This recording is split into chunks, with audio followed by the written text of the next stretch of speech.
Argentina shaken by narco-femicide. Two 20-year-old cousins and a 15-year-old girl tortured and decapitated in live-streamed murder.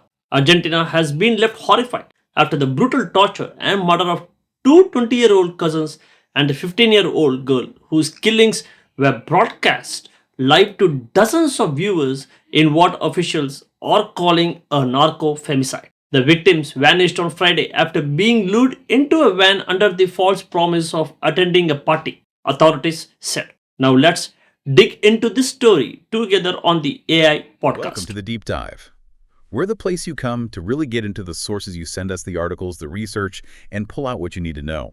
Today, we're doing a really crucial but honestly quite disturbing deep dive. It's centered on a case from Argentina. Yeah, it's one that's really resonated, sent shockwaves. Absolutely. So our sources are focused on this specific horrific incident, the alleged murder and torture of three young women. And it's not being treated as just, random violence.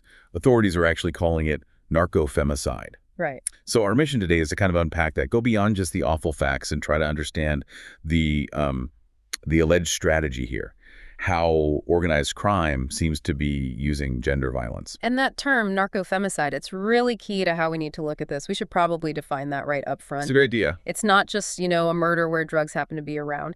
The sources are suggesting this was very public, a deliberate show of extreme power by drug trafficking groups. And using violence specifically against women, it becomes this, cold, calculated tool. It's about asserting dominance, warning rivals, controlling territory through sheer fear. That framing changes everything, doesn't it? Mm-hmm. Okay, so let's get into the incident itself. The people involved. We're talking about three young victims here. Yeah, two cousins, Marina Very and Brenda Del Castillo, both 20 years old, and their friend, Laura Gutierrez, who is only 15. Just kids, really. And how did they end up in this situation? Well, the initial details are just heartbreakingly simple, really. They vanished on a Friday. Apparently, they were lured away. Lured how? Offered a ride, told they were going to a party, just looking for a night out. But the sources say they were taken somewhere else entirely, to a house quite a ways outside the city. And then they disappeared, which must have led to a frantic search. Desperate, yeah. And it ended grimly. Days later, their remains were found. Where? Dismembered. Buried in a backyard. This was at a house about, 16 miles outside Buenos Aires? How did the police find that specific place? They traced their last cell phone signals. The phones went dead around that location, basically pinpointing where things ended for them. Okay, this is where I think we need to shift from just the what happened to the why and the how, the alleged strategy behind it. Exactly. It sounds like the initial trigger might have been personal, almost. An accusation about stolen drugs. But that's what investigators believe, yeah. That the young women were taken to this house and accused of stealing drugs. But the violence that followed wasn't kept private at all, was it? No, not at all. And this is really crucial.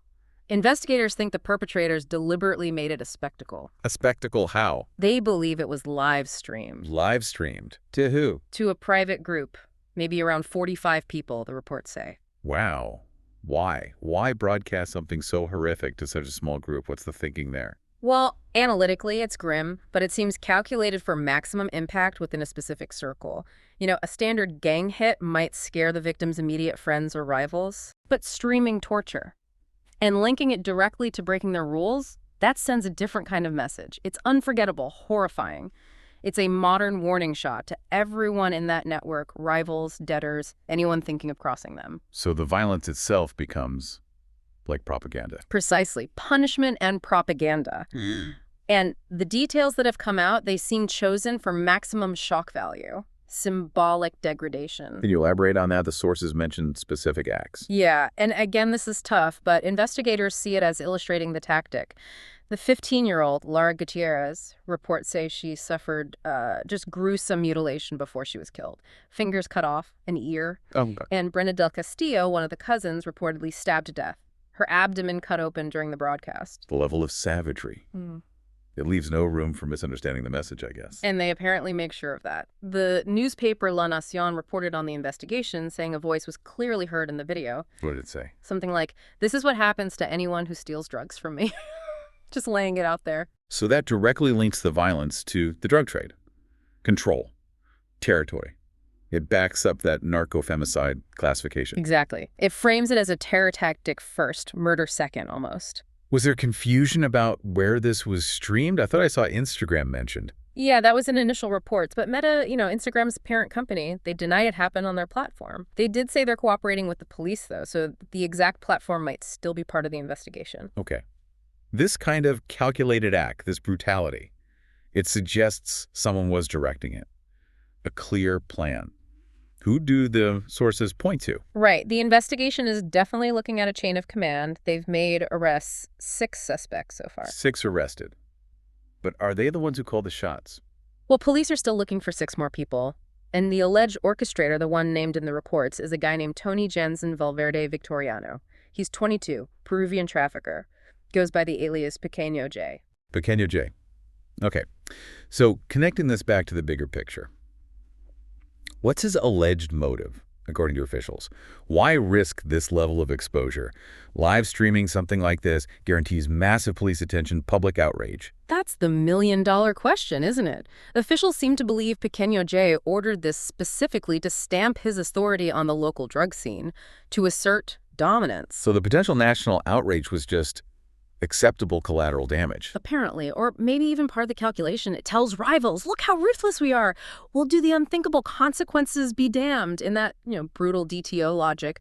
Maybe that's seen as necessary to solidify control, to terrify anyone thinking of stepping out of line. It just reinforces that idea of the crime being a strategic tool. The victims weren't just victims, they were a canvas for this warning. A terrifyingly public one, yes. It's easy to get caught up in the analysis, the strategy. But then you hear from the families. Oh, absolutely. The human cost is just immense. Brenda's mother, Paula, she spoke to CNN. She just said, "They tore my daughter away from me. My daughter was a good girl, and none of these 3 girls deserve to end up how they did. I want them all behind bars." That raw pain, it's fueled a huge reaction nationally. And we have to remember the context in Argentina. This didn't just happen anywhere. Right. Argentina has the Ni Una Menos movement, not one less.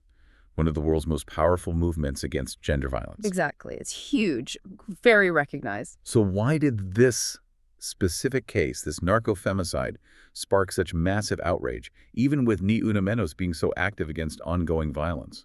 I think it's the awful intersection it exposed so starkly. Usually, femicide is fought as, a societal issue, patriarchy, domestic violence, and drug crime is fought as a security issue, organized crime. 2 separate battles almost. Right. But this case showed, with horrifying clarity, that powerful criminal groups are now using gender violence as, a sophisticated weapon in their trade, a tactic. So it forces the country and activists to see that the fight against cartels and the fight against gender violence, they're now deeply intertwined. You can't separate them anymore. So the protests weren't just about this one case. No, they were demanding systemic change.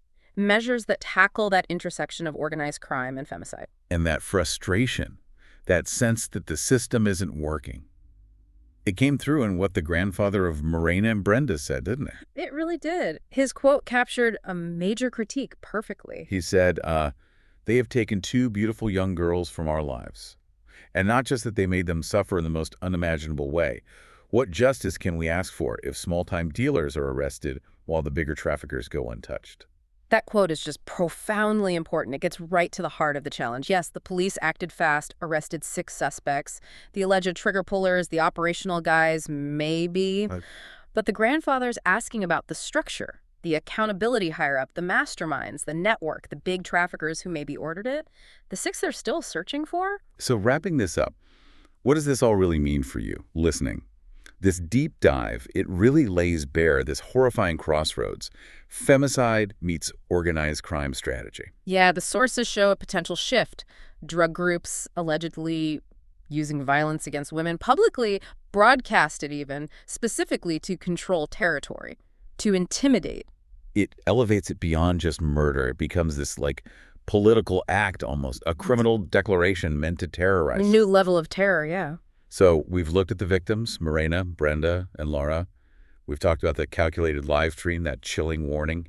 We mentioned the alleged mastermind, Pequeño J. And the national reaction, the demands for action against both drug crime and gender violence, set against Argentina's powerful activist movements. Thank you for joining us for this really difficult, but I think essential deep dive into these sources. And we'll leave you with a final thought to consider, something that comes right out of that grandfather's question we discussed. think about the significance of his point. Yeah. How does focusing on arresting those 6 initial suspects, the alleged hands-on perpetrators, how does that actually affect the fight against the bigger network? The one that allegedly ordered the violence, the masterminds, the other 6 suspects still out there. It raises a really important question, doesn't it? Where does true accountability for this kind of systemic violence actually lie, especially when you're battling both organized crime and deep-seated social issues like gender violence? Where does the real justice begin? Okay, one more question for you. Why are women and young girls so often targeted in narco-related violence across Latin America? Don't forget to comment it. Thanks.